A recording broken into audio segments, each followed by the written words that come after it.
All right, so in today's lesson, we're going to talk about adding 3 or 4 addends. And when you're doing this, you get to kind of compile all the different strategies that you have. And you want to, again, try to make the numbers work for you. So the more patterns you can see, the more numbers you can combine, it becomes a little bit, I think it becomes like a fun game. So that's how I like to think of this this lesson. So the first thing I want to show you is, this might be an example of something you might see today.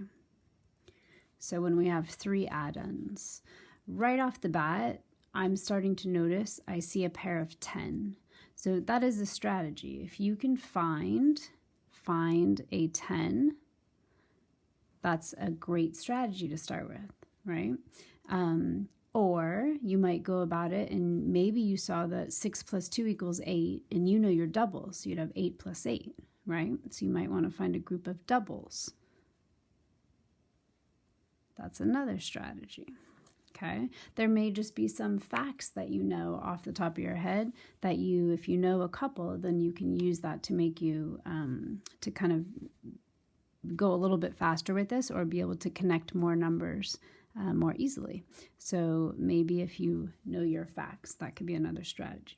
All right, so the other one is using all the strategies that you have. This is where we build our toolbox as mathematicians, and then depending on the problem we have, we figure out which tool would be best suited for this problem. Okay, the other thing that as mathematicians we want to be able to do is to solve something more than one way. So if we're able to solve it more than one way, it just makes us able to a better problem solver in general, and we're not stuck. If there's only one way we know how to do something, we can still move forward. All right, so I'm just going to share with you a few different ways that this problem could be approached, just like what we said here, right? But I may say that if I kind of have my 6 plus 2 plus 8, again, the one I had pointed out was I first saw that 2 and 8 make 10.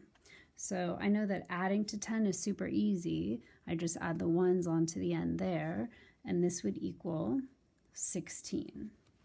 So I'd get to 16 pretty quick by that make a 10 strategy. The second thing I noticed, if I look at it a different way, was if I take that original 6 plus 2 plus 8, I know 6 plus 2 is 8. That was a quick fact that I added on really quick in my head. And then I know my doubles fact, so I know that 8 plus 8 is equal to 16. So I was able to use counting on really quickly and then find doubles. Okay. Even another way might be that, like I said, there might just be some facts that you're more familiar with, and maybe you know that 6 and 8 make 14. Maybe that's a fact that you remembered, and then if you add 2 on, I get to 16 as well. So there's no right or wrong way. You just kind of have to use the tool that works best for you.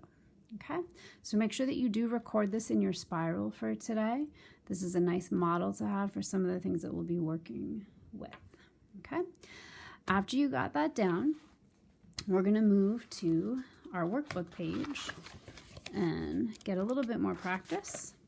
So for what I'm going to show you today, I'm going to model one way to think about it. If you have another way that you're seeing more fit, you can do that when it says add in any order. So you have kind of the freedom to do what you'd like to when there's more than one option, or it offers you this. If it gives us a direction of find a sum of 10, it means I want you to practice that strategy on these particular problems. So when it says any order, you can choose which one you want, and the one that I model may be different than what you're going to do. That's okay. You just have to show your work, okay? But here we have to use this strategy. All right, so again, I'm becoming really mindful of the numbers, and I'm trying to identify a sum of 10. So I see 9 plus 1 is 10, and then I add that 6 on to get 16. Okay, moving across again, I'm trying to look, and there it is. I spotted the 10. So I'm going to bring those together. 7 and 3. Add on the 5 for 15. Okay. Again, looking for the 10. So number 3, oh, I found it. It's that 5 and 5. So I'm going to connect those. That's my 10 plus 9 gets me the 19. All right, so nice little exercise for our eyes and our brain. Find the 10. There it is, 6 and 4 plus 7 gets me 17. Okay, and up 4 and 6. There's that 10 and one more gets me 11. So they don't have to be right next to each other, right? They could be on opposite ends of another add-on. I spotted that 9 and 1 really quick. Got the 4. And really with all these problems, I don't know, that's how I keep it fun, is kind of try to make it a game for yourself. So challenge yourself. There it is, the 8 and 2, 2 and 8. All right, math can be fun. All right, and 7 and 3. So hopefully I'm saying it out loud, but hopefully you're spotting it maybe even quicker than I am.